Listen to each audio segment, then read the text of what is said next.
Charlie Kirk was a prominent American conservative political activist, author, and media personality. Charles James Kirk was born October 14, 1993, Arlington Heights, Illinois. He left us September 10, 2025, after being hit while speaking at an event at Utah Valley University. He co-founded Turning Point USA in 2012, which is a conservative nonprofit aimed at mobilizing students and young people around free market and limited government principles. He also founded or led affiliated organizations like Turning Point Action. Media, he hosted the Charlie Kirk Show, podcast, radio show, and was very active in speaking engagements, especially on college campuses. He often appeared as a commentator or speaker in conservative political media. With very strong opinions and statements, I want to go into a video in which he talks about the black community and things that may plague it. So he has this debate, and we're going to check out some clips from it. 2 or 3 years, some Asians and Chinese and Japanese were in internment camps with no ability to own property, run business. I mean, it was terrible. Every group has gone through some period or form of suffering. And let me ask you a question. Do you think that the material bad status of black America right now has anything to do with decisions that black Americans have made? I think that while it may have, that might be part of the reason, I think that there has been a push for black Americans to make that choice. I don't understand. I would say, like, take the war on drugs, for example. I would think that that is a way that black and white people were using, drugs at similar rates, but black people were punished for it more severely and given longer sentences. Okay, none of that is correct, but that's fine. Well, so it is. It's based on income, not based on race. But again, but those are pretty much the same thing. I always find the war on drugs argument so laughable. You don't want to go to jail for doing cocaine. Like, I don't understand the argument. Like, it's not that hard. This is not complex stuff, right? It's as if, like, wait, so the argument is that a bunch of black people were doing and they caught us and we're the problem. Well, they were given longer sentences than white people. Again, even though white people did the same at the same hotly rate. And highly debated, but it still is. It's not. Well, again, I've heard it from a lot of sources. If you distill it down based on the quality of attorney they had, based on their income level, it just so happens a lot of black Americans had a lower income level. Well, you gotta think, why is that though? And I think there's a reason that's the case. And just so and we're I think clear, that's a systemic reason. The war on drugs was insanely popular with black leaders back in the 1980s because black communities were actually being ravaged by drugs. There's a reason why we launched it. Well, why were they were put in there in the first place? So the government put a bunch of in the inner city? Into the inner cities. That's true. No. I believe that is true. That's not true. Oh, you don't have to. Well, you can move on from that. It's okay, but let's try to find some common ground because I don't want this to be overly combative. Okay, I would agree. Yeah. Would you Cubans came here with nothing? Any Cubans in the audience? Nothing, right? Nothing, right? Am I right?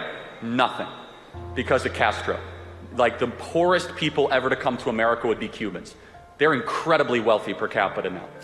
How does it keep on happening with every other group, but black America is seemingly always held back? Well, I think you also have to look at, there are Cubans who move here with wealth. It's the ones who are rich enough to move. Okay, again, at least a lot of them are. Again, and I think that even the ones who do come here, with nothing, which a lot do. But you have to, so in order for your hypothesis to be true, it needs to bear out with one other group. So there have been, what? Wait, what do you think my hypothesis is? Your hypothesis is one of intergenerational struggle, that what has happened 60 years ago has direct impact to the material well-being of what happens today. We reject that premise.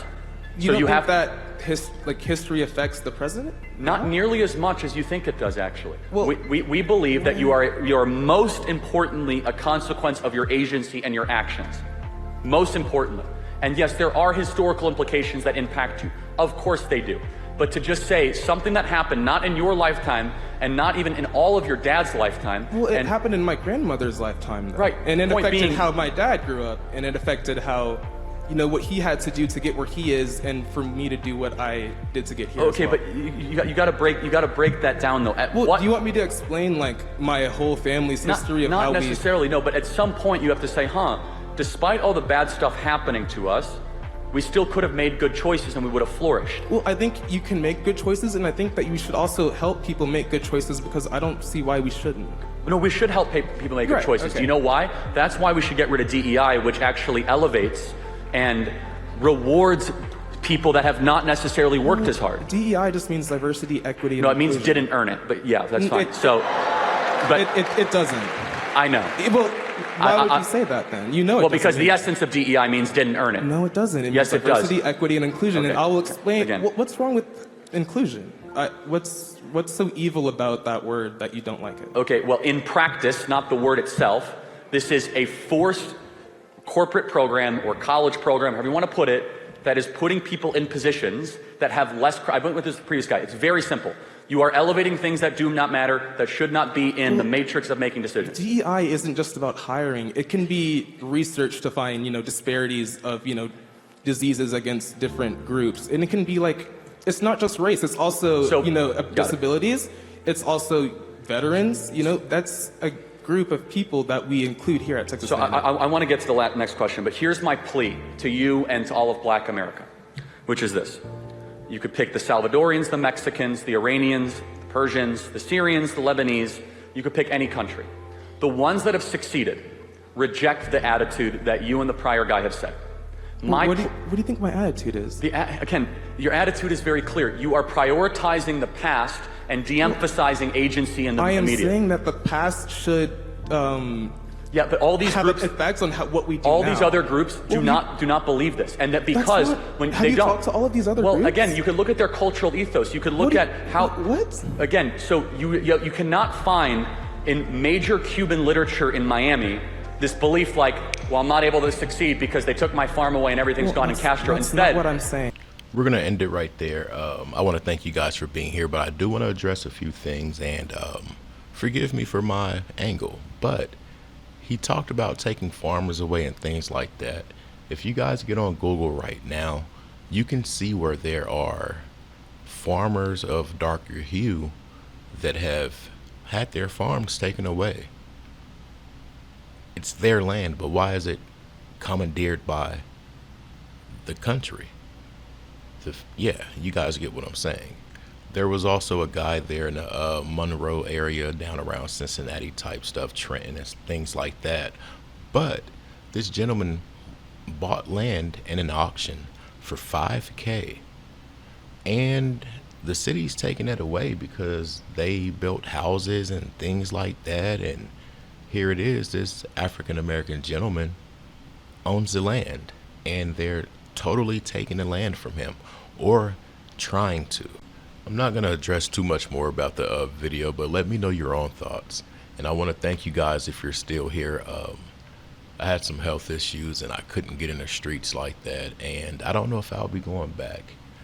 It's kind of heartbreaking to think that maybe you were the catalyst to a situation that changed a lot of people's lives. And yeah, I just don't see a lot of the people in the areas anymore. And yeah, thanks for being here. Have a good day.